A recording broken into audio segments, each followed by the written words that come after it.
emision mundësohet nga ISP Broadcast. Ju flet Kosova e lirë. Ju flet Kosova e lirë. Ju flet Kosova e lirë. Përshëndetje kudo që na ndiqni.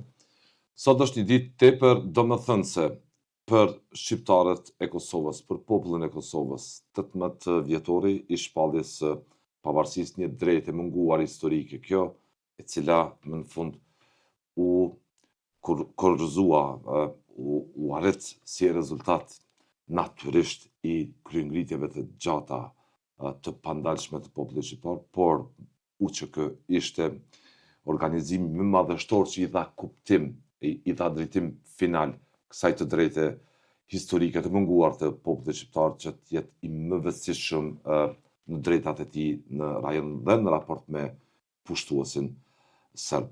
Sot ata që shpallën shtetin nuk janë në Kosovë, ndodhen padrejtisht një proces të vlerësuar si turpshëm të drejtësisë ndërkombëtare për gjithë këto vite, për sa kohë që atje kritikët thonë se mungon një drejtësi e bazuar në fakte, më shumë bazohet në një proces administrimi të politizuar dhe të paragjykuar sesa një proces i bazuar në fakte mbi rrëfimin e vërtet të lirisë dhe të shtetit për Republikën e Kosovës. Natyrisht që unë sot kam ftuar njërin prej kontributorëve të rëndësishëm të gjithë kësaj historie, në rrethonat e luftës, veprimtarin dhe profesorin Nusret Plana, zëri i cilit ka kumbuar gjithandej kudo që jeni ndodhur në mal, në shtëpi, para tytave të armikut serb.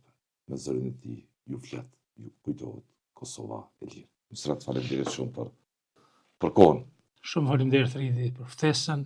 Është kënaqësi që jemi takuar edhe sot në shenjë të 18 vjetorit të shpalljes së pavarësisë së Republikës së Kosovës Dardane, për të cilën pavarësi, siç e thatë edhe ju në hyrje, janë bërë sakrifica të mëdha, sublime, mbi njerëzore, vrasje, krime, dhunime, dëbime biblike të milionë shqiptarëve nga trojtë e tyre stërgjyshore, dhunime të më shumë se 20.000 motrave, nana, grave dhe vajzave shqiptare, dëbimi 1 milion shqiptarëve nga trojtë e tyre stërgjyshore, vrasja 1432 fëmijëve engjëj, vetëm se ishin shqiptarë, djegje, rënime, bombardime, me një fjalë, çmimi i shpalljes së pavarësisë së Kosovës Dardane ka qenë shumë i lartë. Çfarë do të thënë ka për ju 18 vjetori i pavarësisë së Kosovës? Në fakt, mosha e shpalljes së pavarësisë së Kosovës ka arrit të një fëmijë adoleshent që sapo i mbushi 18 vite sot. Dhe thjesht është padrejtësi historike që është shpallë kaq vonë kjo datë dhe kjo ditë, duke i marrë parasysh gjithë ato vojtje, gjithë ato persekutime, mizëri, barbari të pushtuesit serb për gati 2 shekuj me radhë. Populli thot më mirë vonë se hiç. Megjithatë unë jam i prirur të them që çdo drejtësi e vonuar është padrejtësi, i nderuar Ridi. Pse? Sepse sot, 5 vite më parë, krerët më të mirë, më të suksesshëm, më të çmuar të ushtrisë shërimtare të Kosovës, udhëheqësit më të dinjitetshëm të asaj ushtrie të lavdishme që e bëri një luftë aq të pastër, aq titanike, saqë thjesht mençuria, inteligjenca e tyre, kombinimi i fuqishëm i pendës dhe i pushkës bëri që të na vijë në ndihmë bota përparimtare, evropian, opinioni përparimtar evropian dhe i botror, e në veçanti Shtetet e Bashkuara të Amerikës në krye me NATO, dhe definitivisht të shpallet pavarësia e Kosovës me 17 shkurt të vitit 2008. Por absurdi është aty ku edhe sot e 5 vite më parë thash, mbahen peng, lirisht mund të them, nga një e ashtu quajtur drejtësi ndërkombëtare, edhe omave të specializuara në Hag, mbahen padrejtësisht vetëm me tendenca që të barazohet viktima me kriminalin.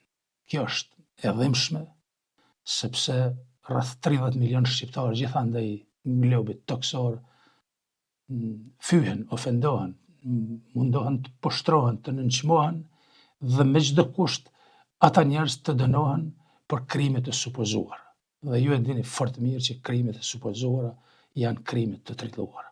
Ata janë absolutisht pafajshëm, ata kanë bërë një luftë të pastër Po qëllimtare. ndjeni dhe ju disi Po akuzuar. ndihem shumë keq, sepse si bashkëluftëtar i tyre, si një ushtar i lirisë, ushtrisë qëllimtare të Kosovës, kur e kujtoj që edhe 18 vjetorën e shpalljes pavarësisë së Kosovës e festojmë dhe e shënojmë me mungesën e kreut kryesor të ushtrisë qëllimtare të Kosovës, kjo e nderuar ridhje është tepër e dhëmshme dhe tepër e rëndë. Është definitivisht plagë e pambyllur e kombit tonë shumë vojtur dhe liritashës. Por uroj që të shpallen të pafajshëm, ashtu siç kanë qenë të pafajshëm dhe në fund të dominoj drejtësia, sepse akuzat ndaj tyre kanë qenë aq banale sa që definitivisht unë kam thënë edhe disa herë më parë kam thënë për intervista tjera që me rastin e themelimit të kësaj gjykate speciale të ashtu quajtur të drejtësisë ndërkombëtare, krejt në baza raciste, etnike, unë kam thënë dhe vazhdoj me këmbë ngulje të them që ka pushu së funksionore i drejtësia ndërkombëtare. Në vend që të dënohen kriminalit serb, që nuk janë me qindra, por me mija, që i kanë bërë gjithë të krime, dhe që jo rastësisht Tani do të flasim I ka tani do t'i prezantoj, por në fillim zëri juaj ka ushtuar në çdo vend ku ka pasur shqiptar në vëmendjen e madhe të ndjekjes së çdo lajmi se çfarë po ndodh në terren nga UÇK. Zoti Plana, kudo që ka pasur shqiptar këtu e kudo tjetër, ka nejtën anktin në pritjen me ankth se që po ndodh në terren, cilin operacion të suksesshëm po e arrinu që në terren. Si po mbrojt popullsia civile e cila ishte në numër jashtëzakonisht të madh. 2 fronte kishte UÇK, një për ta mbrojtur me shumë popullsinë civile e cila po përsekutoi, po masakroi, dhe në 2 të organizoj përballjen me armikun, me inxhineringun Tiran, mizor të Miloševićit.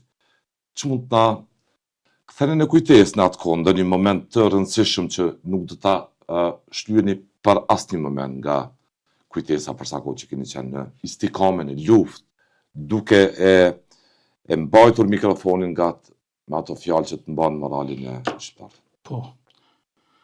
Realisht që nga 4 janari vitit 1999, kur shtabi përgjithshëm i UÇK-s i pa të themeluar 2 institucionet e vetme informative të vijës së parë të frontit, Radion Kosova e Lirë dhe Agjencioni i Lajmeve Kosova Press, nga 4 janari deri më 21 qershor 1999, kur definitivisht nga bunkeri i Drenicës heroike, mua më bie hise ta shpalli në një farë formë edhe nga transmetimi direkt i bunkerit të Pallanikut, kapitullimin e Serbisë fashiste në Kosovë. Përjetim jashtëzakonshëm. Përjetim, gëzim, dhimbje, krenari, sepse deri ajo ditë u desht me dhanë lumej gjaku shqiptarët për të ardhur të shpallje pavarësisë së Kosovës. Kështu që sinqerisht ju them nderuar Idi, kemi qenë të granatuar çdo ditë nga 4 janari deri më 21 qershor, në fakt kur granatimet, bombardimet nga i gjithë arsenali i mundshëm i ushtrisë dhe policisë barbare serbe nuk janë dalë. Dhe për momentin më interesant që nuk do ta harroj kurrë as ekipi Radios Kosova e Lirë ka qenë 27 mars i vitit 1999. Saktësisht 3 ditë pas fillimit të bombardimit NATO-s mbi saqet serbe në Kosovë dhe gjithandaj Serbisë dhe Jugosllavisë, u hapësira e transmetimit dhe e dëgjueshmërisë së Radios Kosova e Lirë pothuajse deri në Maqedoni dhe në Shqipëri, dhe definitivisht Radio Kosova e Lirë nga 24 marsi mund të them që ka qenë mbretëresha e eterit shqiptar. Kështu që atë ditë na bombarduan edhe me aeroplan MiG, me 2 aeroplan serbët, dhe që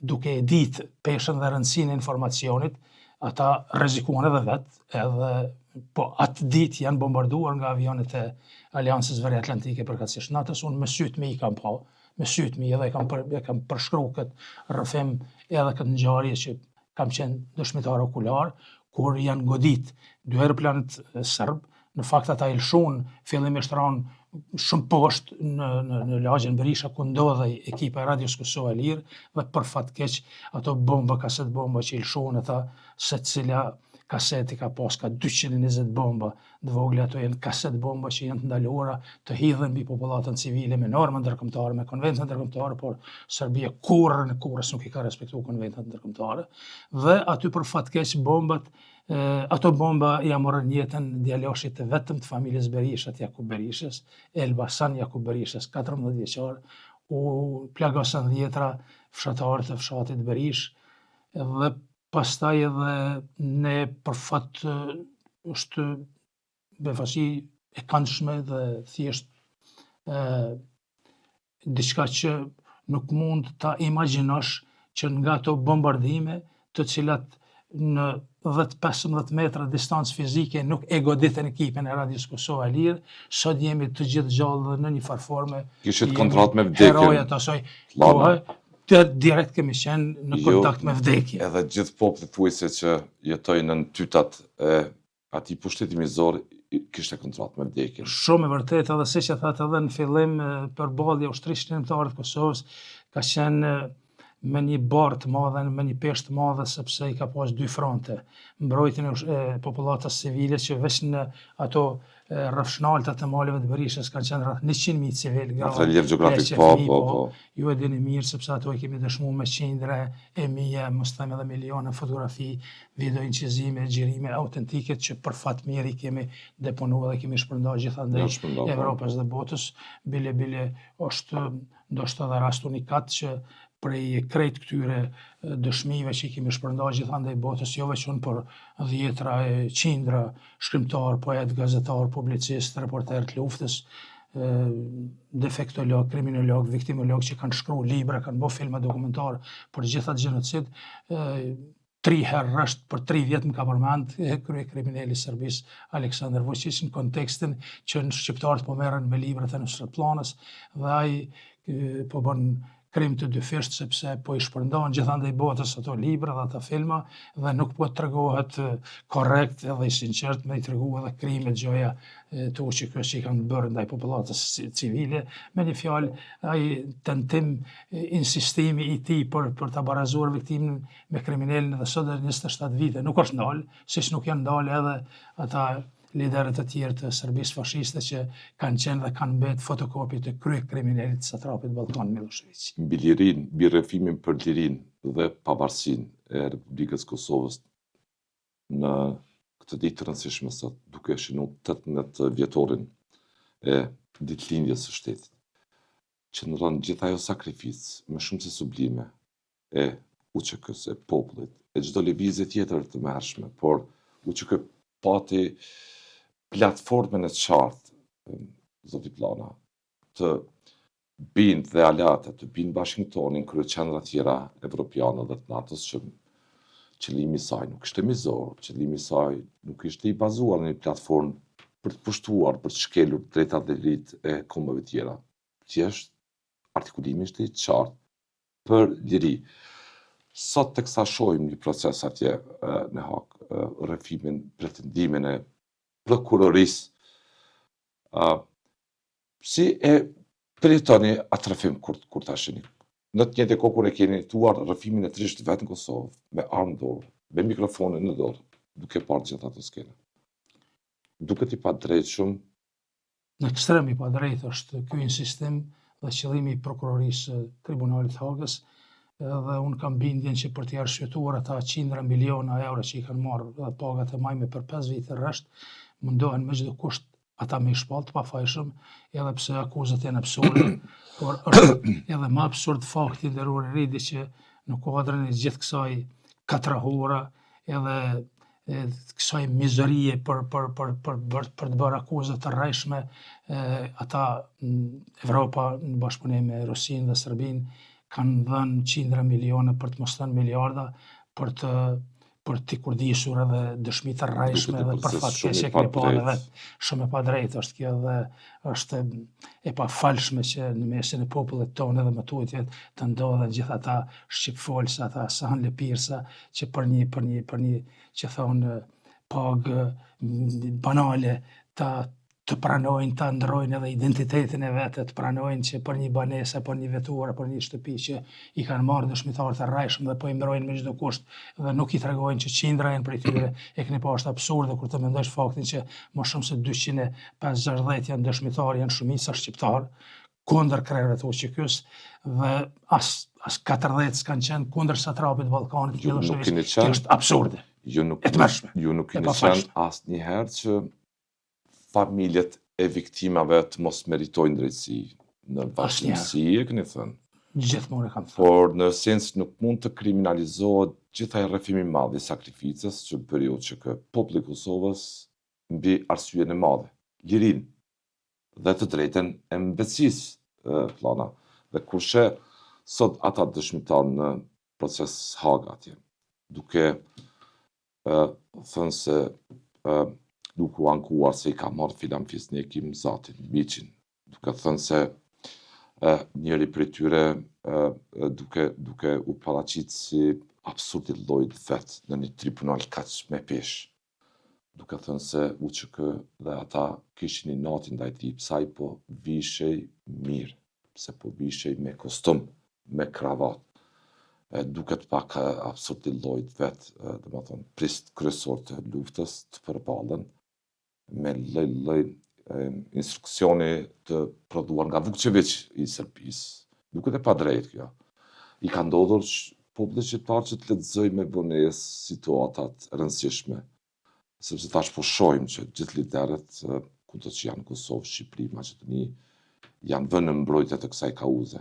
Pa të duket vonë, zoti Pllana, që po i lexojmë gjërat, po e shohim me vonesë që kjo ishte një luftë e drejtë për te kush ishte në krye në rrethonat e caktuara historike. Keni të drejtë nderuar Ridi, fatkeqësisht jemi të vënuar dhe kemi qenë të vënuar dhe nuk është rastet që të fundit jemi çliruar në Ballkan, sepse edhe më tutje vazhdojmë ta kemi në gjak, në shpirt të ashtu quajturën harresë kujtesës historike. Unë jo rrallare kam thënë shqiptarët pothuajse defekt gjenetik e kanë harresën e kujtesës historike dhe është e pabesueshme që brenda këtyre 27 viteve pas asaj lufte gjenocidale, shqiptarët edhe më tutje vazhdojnë të ushqejnë armikun e tyre barbar me qindra miliona duke ja dhuruar Serbisë fashiste gjithë ato para, duke i blerë mamadarat kontaminuara dhe kancerogjene, sepse krejt bota e din që Serbia fashiste i ka linjet e veçanta të prodhimit veta për Kosovën ndërdonë dhe për Shqipërinë lëndinese. Këto e ka thonë disa herë dhe vetë Aleksandar Vučići dhe prandaj duke i ditë krejt këto fakte, duke i pas krejt këto dëshmime miliona viktima për vitit 1844-99 që janë shpërnda këto libra gjithandej botës. Dhe duke i ditë që sot dhe 27 vite më parë asnjë shenjë të kujtesës historike, asnjë qeveri e Republikës Kosovës nuk e ka ngrit madje për vrasjen e 1432 fëmijëve, është pabesueshme pse jemi me keqardhje po them kaq buk përmest. Pse jemi kaq vetvrasës? Pse e bëm armikun ton barbar? Në liri merret, nuk kishin liri. Lirit i kishin të shtypura. Po, ka një regjim përsekutues. Është e mundur në rrethona lirie njerëz të mos e çmojnë rëndësinë e kësaj lirie. Askush nuk është që viktimat mos kenë drejtësi, familjet e tyre mos kenë drejtësi, nuk ka qenë asnjëherë askush në Kosovë. Absolut pajtohem. Dhe prandaj po them, zoti Pllana, sot Kosova ndodhi një proces po ashtu të zorshëm të përmbylljes një procesi kritik me Serbinë. Po. Një proces të ndërmjetësuar nga Brukseli, që prej vitit 2011 e këtej u përfshis së fundi edhe Washingtoni në ligjin për sigurinë kombëtare, e thuhet qartë që ky proces duhet përfundoj me njohje reciproke, nuk ka zgjidhje tjetër. Por theksohen kushtet që janë të panegociueshme, që duhet vënë në zbatim, zotime që ka dhe Kosova dhe Serbia në këtë proces kompleks. Tani, këto janë diskutueshme Pllana. Asnjëherë nuk keni ndalur pas përfundimit të luftës për të avokuar realisht për të hulumtuar, për ta informuar opinionin jo vetëm vendor, ndërkombëtar megjithatë, mbi gjenocidin e përmasave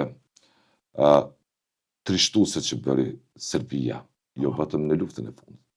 Gjithë harkun e prezencës saj të pushtimin mbi trojën shqiptare. Keni këtë libër për fëmijët shqiptar viktima të gjenocidit shtetënor të Serbisë, e keni këtu terrori i Serbisë, terrori i Serbisë pushtuese mbi shqiptarët në vitin 1844, 1949 dhe intervenimin e NATO-s, ku do insistoni që mirë mbahet, mos harrohet kurse çfarë ka bërë Serbia për ta mbajtur ato përgjegjëse. A u sillëm leadershipi jon që prej shpallës pavarësisë, pse nuk e përdorën gjithë këtë armë të madhe për ta kushtuar Serbinë? Me mbështetje ndërkombëtar që intervenuan për të shpëtuar edhe ata popullin e Kosovës nga një tirani shfrenuese. Përbesë e pafalshme është nderuar Redi, duke i pas gjithë këto materiale që janë as ndihshme, as sensitive, sa që sinqerisht ju them çdo mik ndërkombëtar që ka pas rastin me shfletu këtë libër, përbesë është me rrua. Dhe nuk ka mujt askush deri në fund domethënë me shfletu këtë libër sepse mizoritë që janë bërë mbi këtë popull pamje të rënda për shikuesin tonë. Absolutisht të rënda dhe të parezistueshme, duke i pas këto krejt në dorë dhe mos me mbajt asnjë ekzemplar në arkivat e veta, asnjëri prej liderëve dhe lidereve tona, kjo është definitivisht e pafalshme. Sepse po ti kishin, veç imagjinojeni tash anën e kundërt medaljes, po ti kishin serbët gjithë këto fakte për vetveten dhe po ti vrisnin që ky e gjitha fëmijë, 1432 fëmijë, a jeni të bindur që deri në Afrikë, madje në Etiopi, në Zimbabwe, Ugandë, do t'u ngritnin këtyre fëmijëve nga një përmendore. Edhe deri atje. E lere më asnjë deri më sot. Si mund ndërtohet paqja me një shtet fëqi? Dhe prandaj kur familjet e viktimave ende nuk meritojnë drejtësi, një drejtësi e vënuar është drejtësi e mohuar. Po, imagjinojeni vetëm një fakt. 1392 fëmijë janë vrarë vetëm luftën e fundit 1998-99. 1392.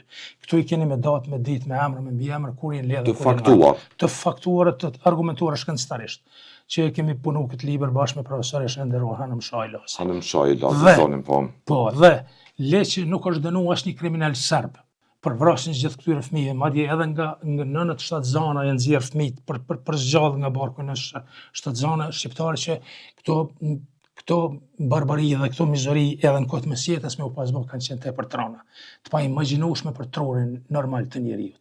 Dhe sot e kësaj dite, 27 vite kanë kaluar, Leçi nuk është dënuar asnjë kriminal serb dhe krejt dihen se zinxhiri komandues me emra me mbiemra i kemi kushtuar. Që rregull do që ky ka qenë ushtri vullnetare, as ka pas platformë. Dhe asnjë kriminal sot në 27 vite as nuk është akuzuar.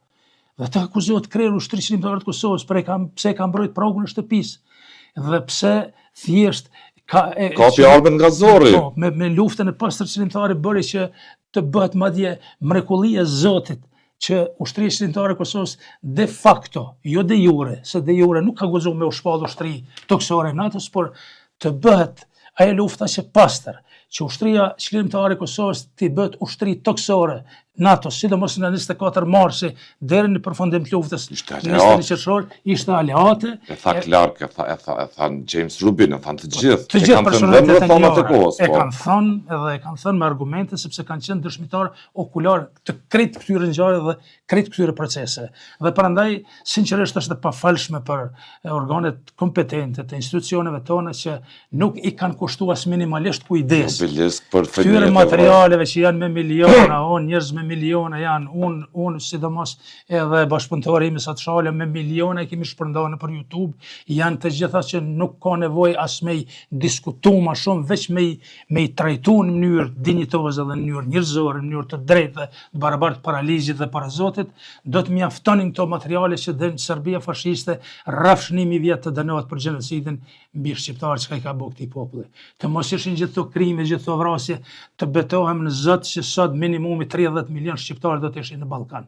Dhe Ballkani do të ishte dhe Kosova për të shqiptarë do të ishte 1944-49. Po. Në këtë harkohe, në gjitha periudat ma monumentale historike, shqiptarët janë ndodhur në pozicionin për të mbrojtur të drejtat e tyre, nuk kanë pas ambicie për të pushtuar tjerët. Kur se kanë pushtuar asnjë.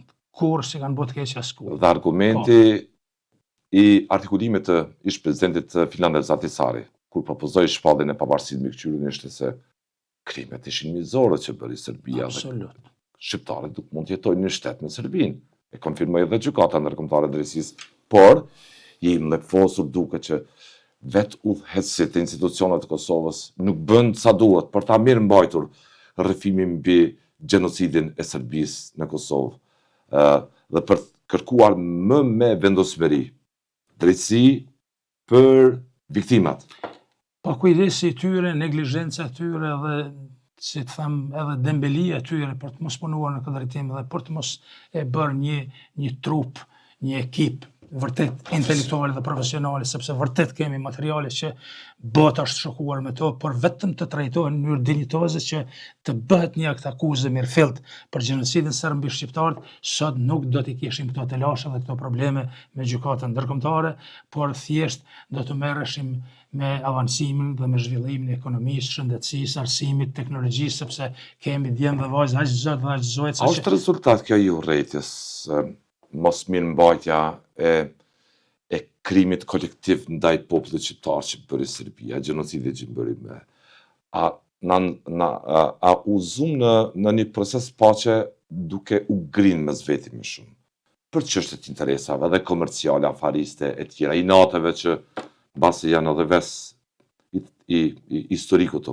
Por besin dhe rridin kontekst kësaj që po e thani edhe të këtij konstatimi që po e nxjerrni, e kam thënë shumë shpesh që është krim mbi krimet që ne shqiptarët përveç harresës së kujtesës historike kemi një defekt shumë të madh edhe bajraktarizmin, edhe servilizmin ndaj të hujve.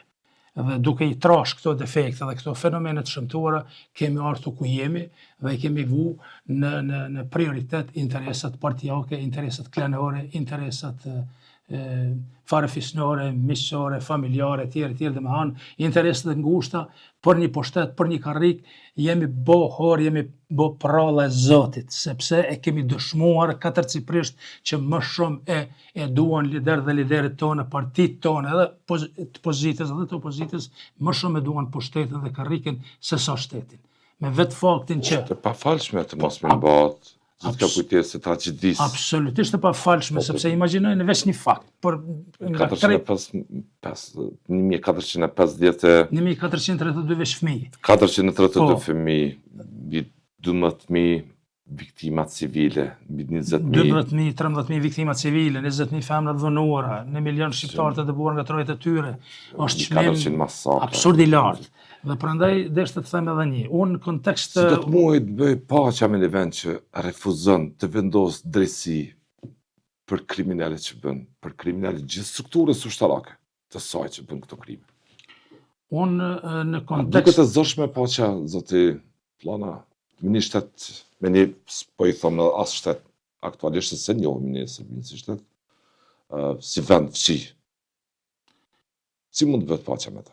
Tash për tash me këtë leadership që ka Serbia, që janë definitivisht fotokopje të satrapit krye kriminalit Milošević, është gati e pamundur, bile edhe teorikisht e pamundur, se praktikisht hiç, që të negociohet me këta kriminale, me këta barbarë.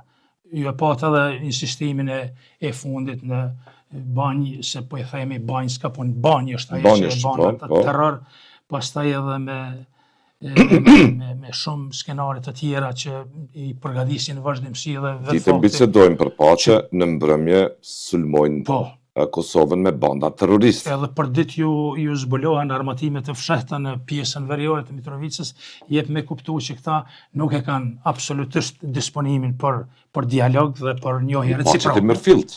Për një paqet mirëfillt nuk e kanë dhe prandaj edhe Evropa hilegjike ndaj shqiptarëve dhe dyftyrshë gjithmonë ndaj shqiptarëve është e tmerrshme dhe e pafalshme çka është ka bën. Është insistimi i saj për ta barazuar me çdo kusht viktimin me kriminalin, është ogurzi, është lajm i keq, është një diçka që nuk mujnë me duru shqiptarët për jetës. Shqiptari gjithçka ka mujt me duru, por me shkel dinjitetin, me shkel gjakun, adënën, me shkel thjesht gjithë atë lumej gjaku që është derdh, nuk vjen në shprehje sepse funit unë e kam thënë vetëm një ushtar me mbet gjallë, simbolikisht po them kështu, hipotetikisht i komandant legjendar Ademir Shari, edhe Ballkanin ka me djeg flak, ka me kall, por nuk ka me duru nën shtrim dhe po shtrim, sepse gjithë ky gjak që është derdh ne edhe më tutje nuk kemi mujt me arrit, me përjetu ëndrën shumë shekullore të miliona dëshmorë dhe martirëve të kombit tonë për bashkimin e trojave shqiptare në një shtet të mirëfillt, në një Shqipëri naturale, siç i ka folur Zoti. Domethënë nuk është kjo që e kemi mri në maksimumin e të drejtave dhe lirive tona. Kjo është vetëm një rrugtim drejt procesit të madh të bashkimit kombëtar.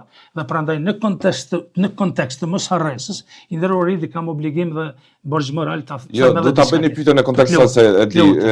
Un po vi prej Qyriut dhe prej Bernit. Në tjera intervista kudo që shkon, shpreh mllef mbasi legjitim pse udhëheqësit shtetëror në Kosovë edhe të gjithë udhëheqësit tjerë që ishin e që janë nuk po bëjnë mjaftueshëm për ta mirëmbajtur dhe për të mos harruar rrëfimin kolektiv të kosovarëve teksa përjetuan tragjedi nga kjo Serbi.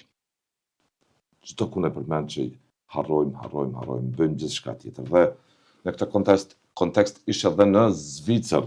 Po. Mllefin për fjalinë që tha shqiptarzit më shumë japin miliona për xhamia sesa për këto mori jehon dhe për masa të mëdha. Duke që edhe aty ke shpërthyer, por kudo që ke shkuar ke pas këtë reflektim. Në rastin konkret duke që preken një komunitet të besimtarëve dhe ishte e papranueshme. Definitivisht nuk është në natyrën time as me fy, as me ofendu askënd. Unë popullin tim të shovuajtur dhe leri dashës, kështu që është e dua, e kam shpreh me miliona herë në intervistat e mia dhe do ta dua deri në vdekje. Pa marrë parasysh besimet e tyre. Besimet krejt janë të randit dytë, kombi, gjaku, ADN-ja, traditat, kultura, zakonet, gjuha shqipe, historia jonë është ADN-ja jonë. Dhe prandaj është e vërtet që e kam bërë një lapsus në Zürich se isha në Bern fillimisht me promovimin e librit të vrasjes së fëmijëve që ma organizuan veprimtari njëri që është shkëmbëtare Nazmia Kurti me bashkëpunëtorët e tij dhe ke një promovim shumë dinjitoz. Pastaj edhe në Zürich organizata Kushaveci ma organizuan një promovim shumë dinjitoz, por ja që edhe e bëra një lapsus dhe sinqerisht edhe para Zotit edhe para kombit tim kërkoj fali për atë shprehje që nuk është në natyrën time që e kam thënë thjesht jam shpreh nga dhimbja dhe mllefin në kontekst të vrasjes së gjithë këtyre fëmijëve dhe nga dhimbja pse institucionet tona dhe sot 27 vite më parë nuk qenë në gjendje që këtyre fëmijëve 1432 sot e kësaj dite një obelisk të vetëm me u ngrit përballë aeroportit ndërkombëtar të Mjashari, kur ju e dini që e kam projektin me 10 vite prej kohës. Dhe prandaj në kontekst të kësaj politikanë u dhu fjalë shumë të rënda dhe nuk reagon kush, por duket që kjo preki. Si shpërdheva reagime të mëdha, sidomos te shumë portale dhe te shumë individ të cilët absolutisht pun kanë mediat, nuk janë njëri parëndësishëm. Absolutisht po i keq përdorin i nderuar Ridi edhe intervistat tona edhe fjalimet tona dhe po i nxjerrin nga kontekstet të ndryshme, po i këpusin, po i shkëpusin, po i cenzurojnë, po i sakatojnë dhe këtu pikërisht në fjalimin tim që e kam bajt atë në mbrëmje në Zürich, pash që më kanë cenzuruar në mënyrë brutale. Që më prekur nga fjalimet që kanë johën mbase një zoti plana tjetër. Edhe pash që edhe inteligjenca artificiale aty kanë diku që vetëm një fjalim i shkurtër i imi të nxirret nga konteksti krejt i një teme që unë e kam pas për dhimbjen e fëmijëve tanë të vrarë dhe prandaj kur kam thënë, kur e kam shpreh se shqiptarët po japin miliona për xhamiat hamon, kjo nuk ka qenë absolutisht qëllim as tendencë ime për ta fyer dhe ofenduar dikën në asnjë mënyrë. Dhe duhet të them edhe këtë. Thash kërkoj falje publike për atë shprehje që nuk ka qenë thjesht shprehje ime, por ka dalë nga euforia nga momenti edhe një lapsus i dhimbjes time për vrasjen e gjithë këtyre fëmijëve, sepse fundit kam dhënë aq dëshmi nderuar Ridi që unë e dua popullin tim të gjitha besimeve pas një dallim, saqë janë shumë xhamia shqiptare në Evropë dhe gjithandaj botës që unë I kam promovu librat e mia dhe që ato fakte U kanë nxjerrë dhe fotot atje. edhe ju fotot po I Ishte nxjerrin për çdo ditë. po, Që ishte- ky nusër ishte plana që I ka bërë plana- promovimit edhe në për xhamia. Kërkonte mbështetje Po, nga ne në xhamia shumë më vërtet. herët. Shumë e Dhe vërtet. tani Po tani po na akuzon e po po na na akuzon, fyllin jo, po na në asnjë animon, mënyrë. po në na asnjë mënyrë. etiketon. Nuk e etiketoj asnjërin prej tyre bile edhe sot e shfrytëzoj rastin t'i falenderoj përzemërsisht ata imam të xhamiave shqiptare që më kanë pritur në mënyrë më dinjitoze, në mënyrën më të mirë të mundshme tamam qysh e pret vllai, më kanë pritur edhe në kishat katolike shqiptare në Amerikë dhe shtyqur Zotit që janë këto fakte dhe dëshmi që s'mundet me I mohu askush në botë, sepse siç thot populli, nëse hongër pitja, tepsia ka mbeti nderor I di. Trazove komunitetin e klerikëve. Dhe te një zotëri atje klerik që predikon Islamin në Shqipëri, Ahmet Kalaja me sa di, po e tjerë reaguan dhe mu Shumë trazuan në reagime rrjetet sociale. absurde ka pas sa që më vjen keq definitivisht që kanë shpërthy me kaq pa turpsi duke I pas parasysh krejt këtë rrugtimin tim maratonik të këtyre promovimeve dhe veprave që të gjithë shqiptarët e dinë që Nusrat Plana mision e ka denoncimin e gjenocidit serb mbi shqiptarët për 2 shekuj me radhë. Nusrat Plana është avokat, po të them kushtimisht, edhe ambasador I papaguar I çështjes shqiptare që 27 vite rresht. Nusrat Plana flet për ata që nuk mund flasin më kurrë, domethënë për dëshmorët dhe martirët e kombit tim të shumë vojtur dhe liridashës. Nusrat Plana është mirënjohës të gjithë shqiptarëve kudo që janë, në veçanti mërgatës shqiptare që po më mundsojnë në rrugtimin, sepse edhe ashtu për krahë institucionale ju e dini, publikisht e kam thënë s'kam pas kurrë, por të mos ishin mërgatës shqiptare, të gjitha besimeve tona se absolutisht unë nuk I dalloj, sepse thash edhe një Nuk është I lënduar ajo, çfarë ka ndodhur? jam lënduar dhe jam prek nga ata njerëz që po fyjin, po ofendojnë, madje kanë shku deri në atë shkallë të absurditetit sa që edhe duke I kërcënuar edhe vajzat e mia dhe duke fyje, duke shoh në mënyrën më brutale të mundshme dhe prandaj I ftoj institucionet tona që të kenë bre pak më shumë kujdes mbi këto portale që edhe drejqe dhe I biri ka qenë portale vetëm për të shkaktuar përqamje dhe vllavrasje në këtë popull hyjnor I cili e ka lagj diplom të tokës arbrore me gjakun e miliona shqiptarëve të vrarë padrejtësisht vetëm se ishin shqiptarë. Dhe prandaj mos kujdesi, mos mbikëqyrja, mos funksionimit e ligjeve tona, po e kanë bërë të mundur këtë katrahurin nderor ridi që edhe drejqi dhe I biri të bëj gazetë, edhe drejqi dhe I biri të bëj radio dhe televizion dhe absolutisht të përdorin për qëllimet e veta komerciale. Shif çfarë shpërndari I kanë bërë këtij fjalimit tim, vetëm për lajka dhe për përfitime personale dhe komerciale. E di pse ju cituan, sepse jeni figurë relevante.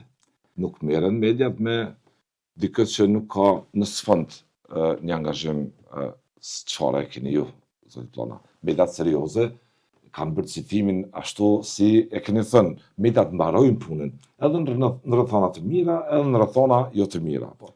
Unë edhe njëherë I falenderoj gjithë ata që më kanë përkrahur që 27 vite rresht dhe thash edhe njëherë edhe para Zotit edhe para popullit tim të shumë vojtur dhe liridashës në përgjithësi e të besimit islam në veçanti, ju kërkoj falje për atë shprehje absurde, për atë lloj lapsuzi që e kam bërë sepse në asnjë rast nuk e kam bërë qëllim dhe nuk do ta bëj në asnjë rrethon. Duke I lënduar. I lënduar shumë sepse nuk e kam merituar tash të vërshojnë me gjithë fyri ofendime, sepse fundi fundit hiç më pak se 50 vite janë I nderor rridi veprimtarie pastërkombëtare në shërbim të interesave madhore kombëtare. Absolutisht nuk I kam ndikuar në përçarje të popullit tim kurrë sepse thash veprimtaria ime nuk është feja, nuk është fusha ime, është terreni huaj. Unë pse kam shpreh para 3-4 vite një dhimbje të madhe për vrasjen e qindra djemve tanë në Siri në një luftë absurde për popullin tim, është e vërtetë që e kam shpreh. Por edhe atë intervistë e kanë shpërndar me miliona, është bërë shumë virale, mirë po, edhe e kanë sakatu, e kanë prej, kanë cenzuruar, tash edhe inteligjencë artificiale të moshët menja që as vetes nuk mundesh me I besue, as syve tu, as veshve tu, çka janë gjendje me të bo, me të montu, veç me të diskreditu, me të poshtru, dhe prandaj po them, unë me bindje të plot e them edhe me argumente dhe me dëshmi të panumër të që në asnjë rrethon, në asnjë intervistë, në asnjë libër, në asnjë film timin, sepse i kam më shumë se 100 filma dokumentar, as 2 germa kur nuk i kam shpreh kundër popullit tim, të cilit do besim qofshin ata. As besimit musliman, as katolik, as ortodoks, bile duhet ta them edhe këtë, në programin e fundit në fakt projektin artistik që e mbajta më 26 nëntor të vitit kaluar në Klan Arena, për me dëshmu që Nusret Plana nuk ka qenë dhe nuk është përqarsh kurrë i kombit vet, i kam ftuar në atë projekt artistik të marrin pjesë me titull Të festojmë Shqip, edhe të madhen profesor doktor Domlur Gjergjin, edhe të madhen imamin Gjevat Kryziun, një humanist, një imam brillant i popullit tonë, edhe Nikola Gjufkën, domethënë të tretë kanë qenë të ulur në rendin e parë dhe me duar tërkitje frenetike kanë përcjell atë projekt artistik që kanë marrë pjesë elita e kombit tonë dhe që është transmetuar edhe në rrjetet tona sociale, kështu që deshta të them, unë mendoj dhe besoj që kurrën e kurrës nuk kam ndikuar që populli im me punën time, me intervistat e mia të përjetoj lëndime, të përjetoj ofendime, fundja nuk jemi të pagabueshëm asnjë.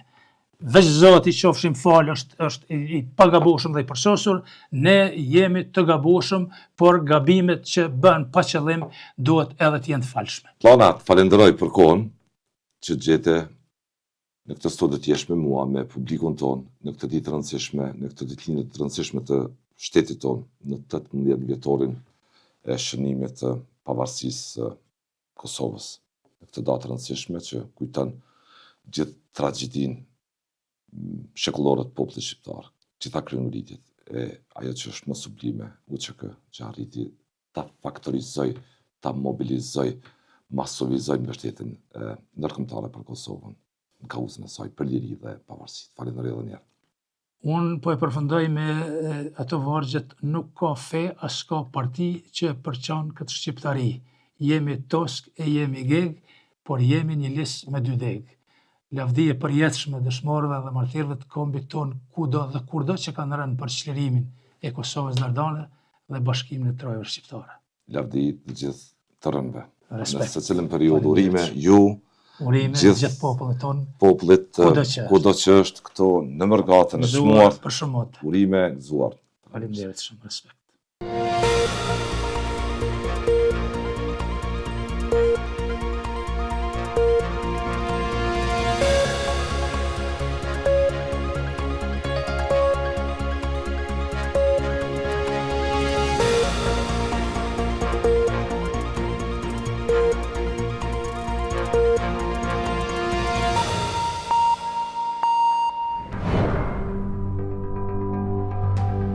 Ky emision mundësohet nga ISP Broadcast.